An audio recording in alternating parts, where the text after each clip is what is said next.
आता प्रत्येकाच्या आयुष्यामध्ये एक मेजर इव्हेंट्स काही येत जातात, तर आपण याचा युजफुलनेस कसा करून घ्यायचा? त्याच्यासाठी आपल्याला कम्प्लीट डेट ऑफ बर्थ पाहिजे अगोदर. डेट ऑफ बर्थचं कॅल्क्युलेशन केल्यानंतर आपल्याला कळतं की आता सध्या कुठली महादशा चालू आहे, नंबर 1. दुसरी गोष्ट की ह्या वर्षी पर्सनल इयर नंबर काय आहे. पर्सनल इयर 1 आहे, 2 आहे, 3 आहे, 4 आहे, 5 काय आहे.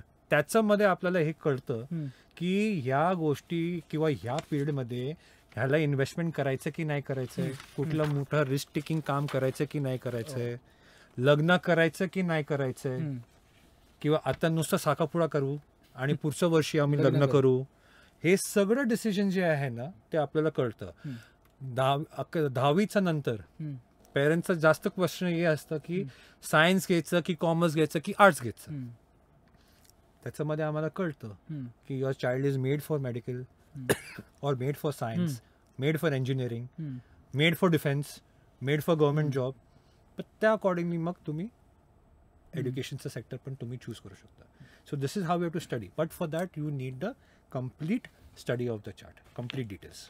त्याच्याशिवाय होत नाही. आता याच्यामध्ये एक चर्चा करताना आपल्याला असं बसतं कार्मिक नंबर असं. येस, कार्मिक डेप्थ नंबर म्हणतात त्याला. म्हणजे डेप्थ म्हणजे काय, कर्ज.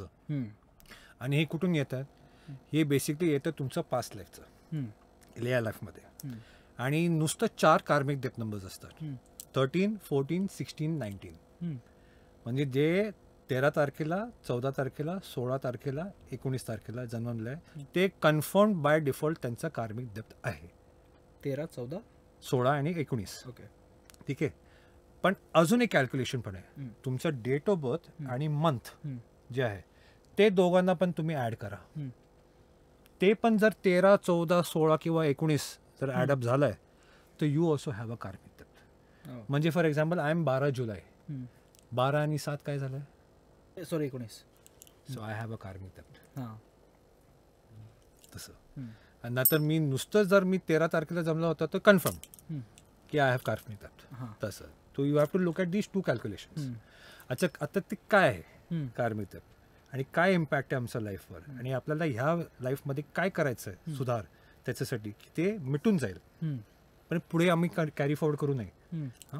13 तारखेचं जे लोक आहे किंवा 13 karmic depth number, all work and no fun. गेल्या लाईफमध्ये ना त्यांनी कुठलाही काही कामच केलं नाही, नुसतं मटर गष्टी, मौज मस्ती. तो देवाने सांगितलं आता या लाईफमध्ये ना आता तुला कामच करायला लागणार. आणि ते लोकांना मॅक्स टू मॅक्स ना हेवी वर्कहॉलिक लोक असतात. म्हणजे 9 जरी वाजलं ना घड्याळात, हे नाही आहे की घरी जायचंय, बायको आहे, पोरं आहे, काय नाही, लगे रो मुन्ना बाई काम के अंदर. घड्याळ पण बघत नाही, वर्कहॉलिक होतात हे लोक. कारण काय, लास्ट लाईफमध्ये ते सगळं मटरगस्ती केलं ना, देवाने सांगितलं I am not going to spare you, या लाईफमध्ये काम कर आता. So this is the problem with 13 number people, karmic depth number, की ह्या लाईफमध्ये तुम्हाला काम काम काम आणि काम आणि नो फन. असं आहे.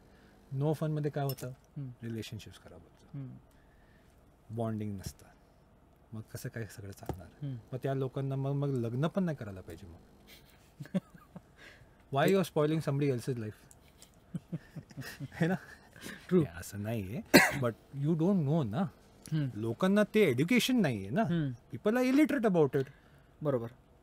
So at least through this medium now at least people will understand की असं असं तर काय इम्पॅक्ट आणि इफेक्ट असतं आमच्या लाईफमध्ये. नंबर 14, नंबर 14ला तुम्हाला कसं काय सांगू की ह्या माणूसना गेल्या जन्ममध्ये ना कुठल्याही प्रकारचं रिस्पॉन्सिबिलिटीवरनं ते पडायचं. वडील तुम्हाला सांगितले, अरे आदित्य ते जाऊन जरा ते दुकानात ते घेऊन ये ना, पाहुणे येते घरी. आदित्य पैसे घेऊन कुठे गायब झाले आणि काय, पाहुणे आले, खाऊन पिऊन झाले गेले, पण आदित्य कुठे गायब माहीत नाही. तर तुम्हाला प्रत्येक जे लाईफमध्ये ते रिस्पॉन्सिबिलिटी दिलं होतं ना, आई वडिलांकडे, मुलांकडे, बायकोकडे, फॅमिलीकडे, कामाकडे, प्रोफेशनकडे, जे पण तुमचं काम होतं, जे पण तुमचं रिस्पॉन्सिबिलिटी, जे तुम्ही नाकारलं या लास्ट लाईफमध्ये, या लाईफमध्ये तुम्ही बघा की असं असं व्यक्ती भेटतात की त्यांना आयुष्यभर ना त्यांना आईसाठी ते काम करायला लागतं, सेवा. वडिला आजारी पडला तर वडिलांसाठी सेवा, मुलं असं काही ऑटिस्टिक किंवा काय असं काय स्पेशल केसेस स्पेशल नीडचं पण असं मुलं होऊ शकतं की तुम्हाला आयुष्यभर त्यांची सेवा करावं लागणार. म्हणजे तुम्ही जे ते रिस्पॉन्सिबिलिटी नकारलं होतं लास्ट लाईफमध्ये, it is come in this life for you to do it back again. आणि ते सेवा करता पुरताच तुमचं हे कर्ज जे आहे ना ते माफ होईल. सेवा नाही केलं ना तर ते वाढत जाणार. Carry on compounding. Yes, compounding. See you in the next life. See you in the next life. Then coming to the next number 16. This is the most dangerous of all karmic debts. कारण ह्या माणसाने किंवा माणसं म्हणू की बाई म्हणू की काय, त्यांनी जे लास्ट लाईफमध्ये त्यांनी देवाची निंदा केली, शिवाय घातलं, मंदिरचं तोडफोड केलं, मूर्ती पाडलं, असं देवाचं जे पण प्रकरण आहे का, जर तुम्ही म्हटलं की असं भंडारा चालू आहे तिकडे जाऊन त्यांनी काहीतरी घाण करून घेतलं आहे, की जे पण धार्मिक कार्यामध्ये ज्यांनी इन्व्हॉल्वमेंट आहे ना ते सगळं त्यांनी वाईट करून घेतलं आहे. तर या लाईफमध्ये ना त्यांना तेच भेटलं की त्यांना या लाईफमध्ये त्यांना सक्सेस भेटणार नाही. त्यांना problems problems problems and only problems. त्यांना लिटरली ह्या लाईफमध्ये जर इम्प्रूव्हमेंट आणायचं असेल तर त्यांना रोज देवापाशी जाऊन नाक रगडायला लागणार, मला माफ करा, मला माफ करा. आणि धर्मकार्यामध्ये काय पाहिजे, 19 शिल्लक राहिले. ओके, हां, अरे माझा नंबर आहे भाऊ कार्मिक डेप्थ. तो 19 कसं काय आहे की तुमचा लास्ट लाईफमध्ये तुम्हाला स्टेटस, पॉवर, पोझिशन, पैसे सगळं भेटलं होतं, but you abused it, you misused it. तर या लाईफमध्ये सुद्धा तुम्हाला ते सगळं भेटलंय, पुन्हा हे बघायसाठी पुन्हा चला आम्ही तुम्हाला एक और चान्स देतो, ज्या सिमरन ज्या तुमको एक और चान्स दिया, हां असं. आता तुम्ही या परत ते सगळं पॉवर, नॉलेज, स्टेटस सगळं भेटल्यानंतर आत्ता तुम्ही काय करताय.